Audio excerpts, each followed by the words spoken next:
ఈరోజు egg fried rice చేస్తున్నాము. Egg fried rice అండి. ఉప్పు కారం అంతా వేసాను, కొంచెము 3 పచ్చిమిర్చీలు అండి. 3 పచ్చిమిర్చి, 2 ఉల్లిగడ్డలు కట్ చేసుకుందాము. 2 ఎగ్స్ అండి వేసుకుందాము. ఇప్పుడు ఈ ఆనియన్స్, ఈ పచ్చిమిర్చి కట్ చేసుకుందాము. 3 మిర్చీస్, ఈ 2 ఆనియన్స్ అండి సన్నగా కట్ చేసుకుందాము. ఇప్పుడు ఇది తాలింపు చేసుకుందాము. అవి కట్ చేసుకొని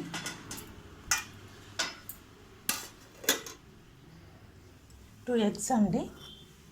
ఎగ్ ఫ్రైడ్ రైస్ 5 మినిట్స్లో అయిపోతుందండి. ఎగ్స్ కొట్టేసామండి బౌల్లో. ఇప్పుడు మనం ఫ్రై చేసుకున్నాము. ఆనియన్స్ కట్ చేసాము, మిర్చి కట్ చేసాను. ఇప్పుడు స్టవ్ ఆన్ చేసుకున్నామండి. ఆయిల్ వేసుకుందాము, 1 పావు.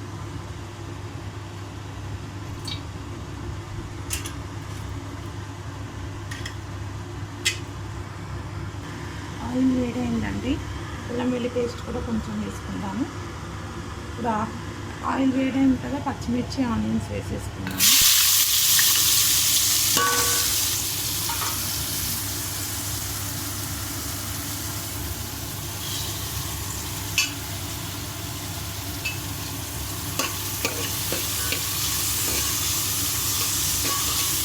కొంచెం స్పైసీ ఉంటే బాగుంటుందని 3 మిర్చీస్ వేసానండి.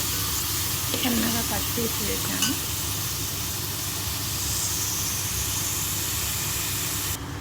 కొంచెం పసుపు వేసుకుంటామండి.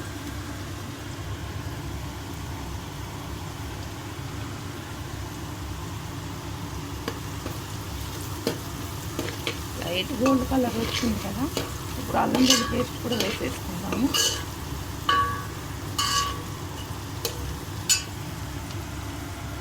కొద్దిగా 1/2 స్పూన్ అండి.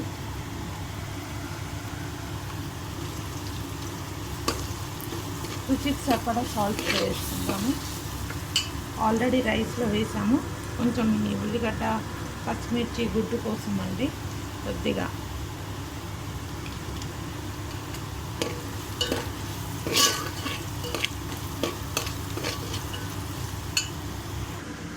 కొద్దిగా ఇది సోయా సాస్ వేసుకుందామండి.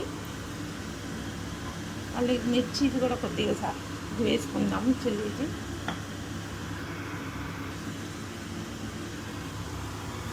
సోయాది కొంచెం, చిల్లీ సాస్ కొంచెం, సోయా కొంచెం వేసుకుందామండి.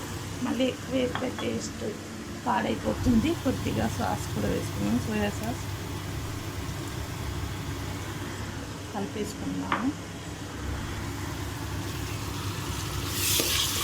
ఇప్పుడు ఎగ్ కూడా వేసేసుకుందాము.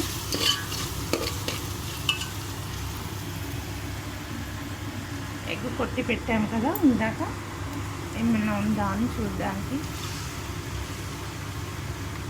మళ్ళీ ఇంత ఉల్లిగడ్డ, పచ్చిమిర్చి, ఆయిల్ అంతా వేస్ట్ అయిపోతుంది కదండి, ఎగ్ పాడైపోతాయి. అందుకని ఎగ్ కొట్టి గిన్నెలో వేసి చూసి వేసుకోవాలి.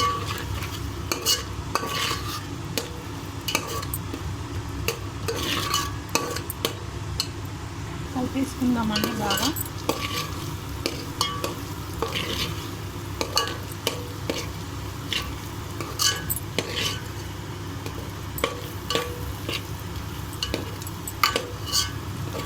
ఇప్పుడు మనం కలిపెట్టిన రైస్ వేసేసుకుందాం ఇందులో. ఎమ్మి ఎగ్ ఫ్రైడ్ రైస్ రెడీ అయిపోతుంది. కొద్దిగా కొత్తిమీర కూడా వేసుకుందామండి, టేస్ట్కి బాగుంటుంది, చాలా బాగుంటుందండి కొత్తిమీర కూడా వేసుకుంటే. ఇప్పుడు ఈ రైస్ వేసేద్దాము ఇందులో.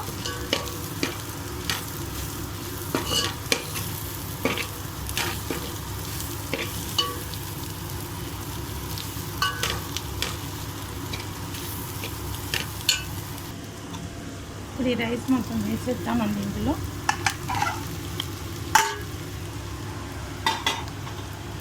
కలిపేసుకోవడమే అండి, చాలా ఈజీ కదండి.